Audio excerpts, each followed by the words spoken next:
speaking of receivers, let's talk about Quentin Johnston for a little bit. Okay. I mean, he had a tough season last year, and I know he didn't live up to expectations as a first-round pick, and I don't know how much of it you could blame on the previous staff for not coaching him up good enough and having him ready to go, or was he a reach in the first round considering Jordan Addison and Zay Flowers was still on the board to take? But there's still a lot of unanswered questions surrounding Quentin Johnston, but he's saying all the right things regarding how much more confident he feels with his game now compared to last season. And he even admitted that a lot of times last year he was frustrated and not focused and not paying attention to detail. But from all the videos he's posted, it appears to show he's worked hard this offseason on his mental. He worked hard on his route running and being able to track the ball in the air and get himself in position to make the catch. But Garrett, I think he's fully aware, although not having as many opportunities because of having a Keenan Allen, a Mike Williams, and a Joshua Palmer on the roster, he definitely didn't take advantage of those opportunities when they presented themselves. So I think you would agree, given where he was taken, Quentin has to make a big leap this season.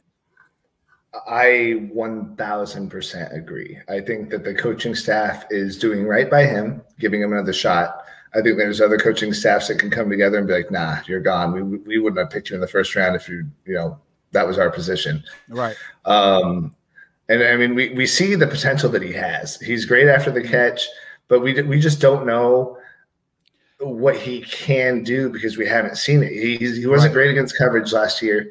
And but the receiving coach, when he came out and started talking after OTAs, he talked about how they were perfecting his route running on shorter routes. Mm-hmm. And I mean, you're seeing all these attempts with him, and they tried to feed him. It just, there was nothing there. Every time he caught the ball, I got excited. I was like, oh my God, he caught it.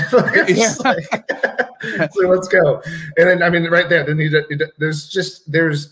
like right there for him. Yeah. There's a lot of highlight reel plays that he could have put together his rookie year. And sometimes it just takes a while to put it all together.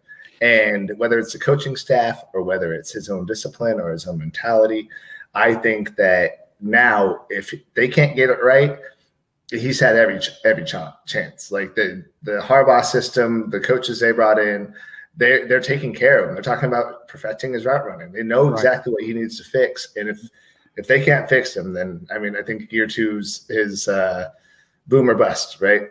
Yes, this is a big year for him, man. And remember when we had Kenneth Murray last year, right?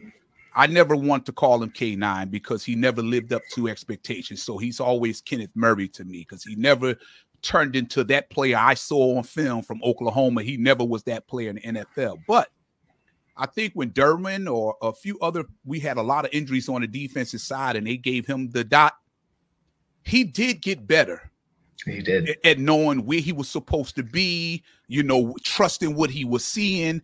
So I'm hoping that, it had to be rough and I'm not making excuses for Quentin Johnston. He definitely didn't live up to expectations. But when you see Keenan Allen and Mike Williams in front of you, he wasn't going to, coming out of college, even drafting the first round, he wasn't starting over either one of them. That's why I felt like it was more like a reach because you had Addison on the board and you had Zay Flowers on the board. I think with Telesco, you brought him in knowing that he probably was at best going to be the third stringer. If he was going to beat out anybody, it would be Joshua Palmer, but not Keenan or Mike Williams. When he finally got an opportunity, he just didn't seem interested at all to me. And he had problems separating too, getting separation too. That's why you saw all the short stuff. And everything was challenged by the defender because he couldn't get separation. So I'm hoping, like with Kenneth Murray last year, I'm hoping now without the pressure of having Mike Williams and Keenan Allen in front of him, that he now will embrace this role and step into and be the player that we all thought he would be when he got drafted.